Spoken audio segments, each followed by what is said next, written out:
A avaliação serve para quê?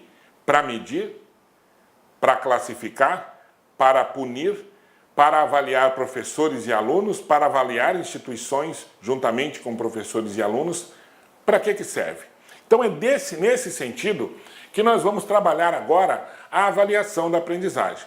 Notem, a avaliação tem muito a ver com o tipo de aula, com o tipo de evolução histórica da educação você conhece ou com qual tipo de concepção pedagógica você trabalha, tá?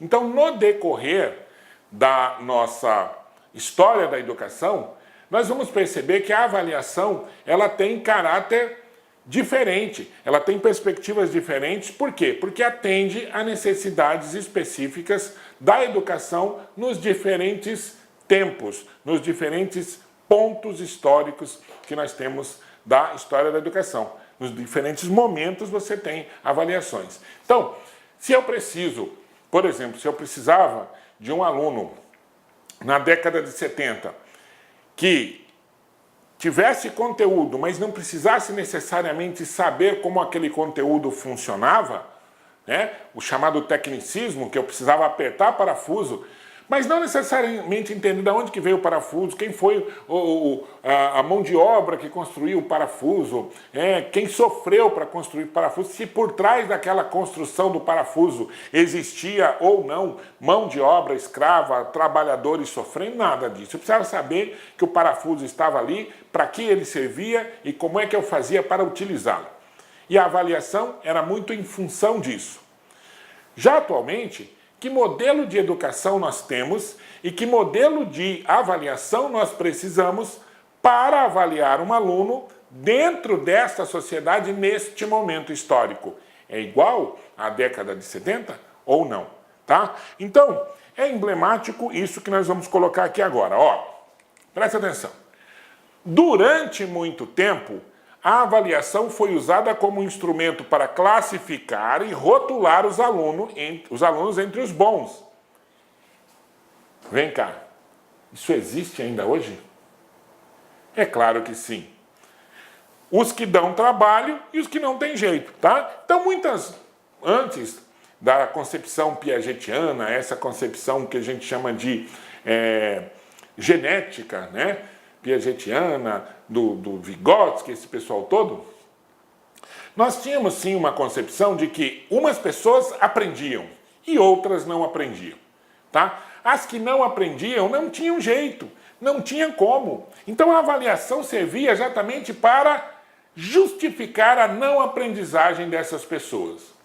Com o avanço das teorias sobre educação, principalmente as teorias relacionadas à psicologia da educação, nós constatamos o seguinte, que todo mundo aprende. Basta ter tempo. Até um animal irracional aprende.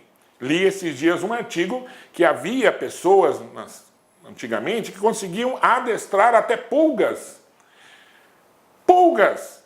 Então, quando você vai falar que uma pessoa, um ser humano, por mais difícil que seja a sua situação, ele não consiga aprender. O problema é que o tempo que uma pessoa leva para aprender não é igual ao tempo que outra pessoa leva para aprender. Os tempos são diferentes. E às vezes, no tempo escolar, uma pessoa não consegue aprender tudo ou o básico para que ela possa desenvolver as suas atividades educacionais dali para frente. Tá? Então, o que acontece é que esse tipo de coisa que nós falamos aqui vai introduzir exatamente o que nós vamos chamar de avaliação, tá? Então, que tipo de avaliação? A avaliação ainda é um instrumento para classificar e rotular? Ainda assim, muitos professores não conseguem se libertar dessa forma de avaliação, não conseguem verificar outro tipo de avaliação, não conseguem verificar, por exemplo, que a avaliação ela deve ser um contínuo avaliativo, avaliar todos os dias. Por quê? Porque na cabeça de algumas pessoas, avaliar significa aplicar uma prova. Ao passo que avaliar não significa só aplicar a prova. Avaliar também é verificar, passar um exercício, perguntar, fazer uma autoavaliação, fazer uma avaliação em grupo, observar para quê? Para que o procedimento metodológico, o procedimento avaliativo, o procedimento de aprendizagem possa ser modificado no percurso em que a aula ou a educação ou aquele projeto pedagógico está sendo ministrado. Então, se eu tenho um objetivo, eu quero alcançar este objetivo, eu preciso avaliar no percurso em que esse objetivo está sendo colocado em prática, para ver se ele vai ser alcançado ou não e que atitudes eu vou tomar para que eu possa conseguir o meu objetivo lá no final, alcançar os meus objetivos lá no final. Para isso é que serve a avaliação. E nesse sentido eu avalio tanto o aluno quanto a mim mesmo, tá? Então, vamos ver essa frase no final do Cipriano Lucchesi, que é um dos autores que embasam a nossa LDB, diz o seguinte: quando o professor avalia, ao mesmo tempo que avalia, ele também está sendo avaliado. Ok? Esta é uma concepção um pouco mais moderna sobre avaliação, tá? Então vamos lá. Prova bimestral, por exemplo, servia como ameaça à turma, tá? Já viu isso? Já viu isso, né? Ou se não viu, vai ver com certeza quando você for aprovado, porque você vai ser aprovado, eu tenho certeza, né? Então quando você for na escola, você vai ver, se vocês não se comportarem, eu vou fazer uma prova que vocês vão ver só, tá? É a prova da ameaça. Atualmente, presta atenção, a avaliação é vista como uma das formas mais importantes de avaliação, de fomento à educação. É uma ferramenta que o professor tem para verificar se todos os estudantes conseguem avançar. Eu disse todos. E quando eu falo avançar, aqui, quando nós falamos avançar, nós não estamos dizendo que todo mundo vai avançar da mesma forma, tá? Então isso é muito importante que se diga. Uns terão um aproveitamento maior, outros terão um aproveitamento menor, mas o que importa é o aproveitamento, ok? Então, numa escola em que eu procure desenvolver um objetivo, o mais importante é verificar se este objetivo que eu propus no meu planejamento, que é uma outra palavra importante quando se fala em avaliação, foi alcançado, tá? Então, eu proponho objetivos que podem não ser iguais para todo mundo. Vou citar um exemplo.